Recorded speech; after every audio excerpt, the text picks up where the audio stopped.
नमस्कार। मेरी आज की कहानी का नाम है हृदय परिवर्तन। ठाकुर रघुवीर सिंह अपने गांव के बहुत बड़े जमींदार थे।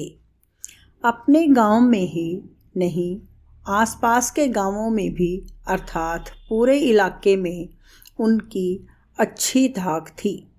किसी ने भी कोई काम करवाना हो, चाहे सरकारी विभाग का हो या गैर सरकारी, उनके पास आता था और उसका काम वो करवा देते थे, अथवा उनका नाम लेने से ही उसका काम तुरंत हो जाता था। उनकी क्षेत्र में बहुत प्रसिद्धि थी, अतः लोग उन्हें बहुत आदर की दृष्टि से देखते थे। इलाके में उनका घर अलग ही दिखाई देता था। घर क्या था? एक पूरा आलीशान बंगला था, राजाओं महाराजाओं के महल जैसा था। घर के मुख्य द्वार पर सदा 2 दरबान मुस्तैद रहते थे। घर में सभी काम करने के लिए 8-10 नौकर चाकर थे। घर में ठाकुर साहब की पत्नी के अतिरिक्त उनके बहू बेटा भी उनके साथ रहते थे। उनका बेटा रुद्र प्रताप सिंह शिकार खेलने का बहुत शौकीन था। वह अपने मित्रों के साथ अक्सर शिकार खेलने जाता ही रहता था। ठाकुर रघुवीर सिंह को प्रकृति से बहुत लगाव था। उन्होंने काफ़ी फलों के बाग लगवाए हुए थे, जैसे आम, संतरा, नाशपाती, लीची, अमरूद आदि। इस काम को करने के लिए उन्होंने नौकर रखे हुए थे। वे फूलों के भी शौकीन थे। उनके घर के पास ही भिन्न भिन्न प्रकार के फूलों के उद्यान थे। वह खुद भी फूलों की देखभाल करते थे।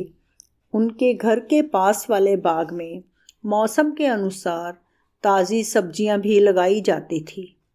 इन सब के अतिरिक्त उन्हें कला का भी बहुत शौक था।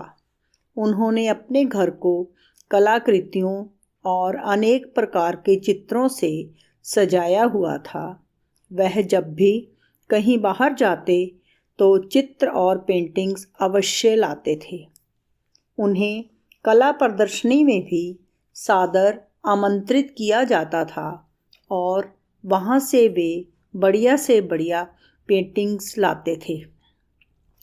इस प्रकार उनका अपना घर भी एक कला प्रदर्शनी का केंद्र बन गया था।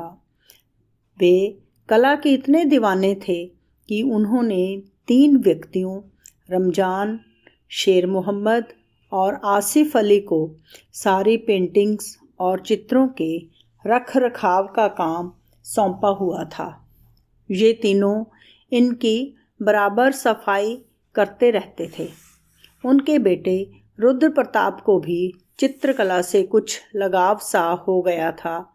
वह भी अनेक प्रकार के चित्रों को खरीद कर लाता और घर में सजा देता। अपने पिता के समान उसे बागवानी का भी शौक था। पेंटिंग्स के पूरे संग्रहालय में ठाकुर रघुवीर सिंह को 3 चित्र बहुत पसंद थे, मानो इनमें उनकी आत्मा बसती थी। जो लोग इन चित्रों की संभाल करते थे, उन सबको यह पता था कि इन 3 चित्रों में ठाकुर साहब की जान है, इसलिए वे उनकी विशेष संभाल करते थे। एक दिन रमजान इन चित्रों की सफाई कर रहा था कि उसके हाथ से गिरकर एक चित्र टूट गया। वह बहुत डर गया था। वह बहुत कांप रहा था, क्योंकि अब उसे ठाकुर साहब के क्रोध का शिकार बनना था।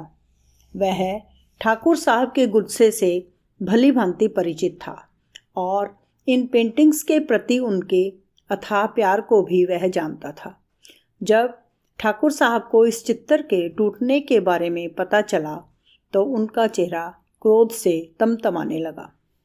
ठाकुर साहब ने तुरंत रमजान को बुला भेजा। रमजान ने आते ही अपना गुनाह कबूल कर लिया और अपने लिए दंड मांगा। ठाकुर साहब ने रमजान को बहुत डांट लगाई। क्रोध में उन्हें कुछ भी सूझ नहीं रहा था। वह उसे जान से ही मार देना चाहते थे। सारे घर को उन्होंने सर पर उठाया हुआ था। किसी में भी उनके सामने आने की हिम्मत नहीं थी। उनकी पत्नी ने उन्हें समझाया कि एक चित्तर टूटने के बदले गरीब को क्या जान से ही मार डालोगे? इस गरीब ने सारी उम्र आपकी सेवा की है। उसकी इस गलती के लिए उसे कोई और भी सजा दी जा सकती है। अतः उन्होंने रमजान को नौकरी से निकाल दिया और कहा कि तुम्हारे जैसे मूर्ख के लिए मेरे पास कोई स्थान नहीं है। कल ही तुम यहाँ से चले जाओ। सुबह रमजान ने ठाकुर साहब का बंगला छोड़कर जाना था। रात के समय उसके मन में ना जाने क्या आया कि जो उनके अर्थात ठाकुर साहब के 2 और पसंदीदा चित्तर थे वो भी उसने जानबूझकर तोड़ डाले। सुबह ठाकुर साहब को जब पता चला कि उनकी अन्य 2 पसंदीदा पेंटिंग्स भी रमजान ने तोड़ डाली हैं तो वे आग बबूला हो गए और रमजान के कमरे में तमतमाते हुए आए। क्रोध से लाल पीले होते हुए बोले कि जाते जाते यह तुमने क्या किया? मेरी पसंदीदा पेंटिंग्स जो 2 बची थी वे भी तूने जानबूझकर तोड़ डाली।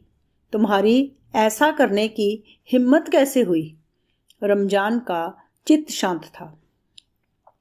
उसके मुखमंडल पर कोई चिंता या भय के भाव नहीं थे।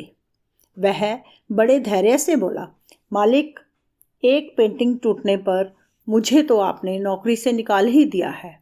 अब यदि ये 2 आपकी पसंदीदा पेंटिंग्स भी मेरे इन साथियों से टूट जाती तो आप इनको भी नौकरी से निकाल देते। इनकी नौकरी बचाने के लिए ही मैंने ऐसा किया है। कोरोना काल में जब सभी ओर हाहाकार मची है, सभी को रोटी के लाले पड़े हुए हैं, मैं तो नौकरी से निकाला ही जा चुका हूँ। मेरे साथी यदि कोरोना काल में बेरोजगार हो गए तो इन्हें नौकरी कौन देगा और उनके बच्चों और परिवार का जीवन निर्वाह कैसे होगा? मालिक, यही सोचकर और इनकी नौकरी बचाने के लिए ही मैंने ऐसा किया है। अच्छा मालिक, मैं अब चलता हूँ। अल्लाह आप लोगों को सुखी रखे। मैंने आपका बरसों तक नमक खाया है। आप जिंदगी में खुश रहें और आबाद रहें। इतना सुनकर ठाकुर साहब के मन में हलचल मच गई। वे सोचने लगे कि एक गरीब इस महामारी के समय अपने साथियों के बारे में, इनकी नौकरी बचाने के लिए यदि इतना सोच सकता है तो मैं क्यों नहीं, जबकि मुझे भगवान ने हर तरह से संपन्न किया है। उनका एकदम हृदय बदल गया। उन्होंने रमजान को कहा, तूने मेरी आंखें खोल दी हैं। इन पेंटिंग्स की कीमत आपकी जीविका के सामने कुछ भी नहीं है। अतः आप कहीं नहीं जाओगे, यहाँ पर ही नौकरी करोगे। इस घटना से मेरा हृदय परिवर्तित हो गया है। ठाकुर साहब ने अपने बेटे और पत्नी से कहा, आज के बाद हम अपनी रुचियों को प्रतिबंधित करके गरीबों की, कोरोना पीड़ित व्यक्तियों की दवाइयाँ देकर, भोजन की व्यवस्था करके और जो लोग बेरोजगार हो गए हैं उन्हें छोटा मोटा काम देकर उनकी सहायता करेंगे। शायद हमारा भी उद्धार हो जाए। दोस्तों, यदि मेरी ये कहानी आपको पसंद आई हो तो कृपया मेरे चैनल को लाइक कीजिए, सब्सक्राइब कीजिए और अधिक से अधिक शेयर कीजिए और बेल आइकॉन का बटन भी प्रेस कर दीजिए ताकि मेरी आने वाली कहानियों का नोटिफिकेशन सबसे पहले आपको मिल सके। आपका बहुत बहुत धन्यवाद।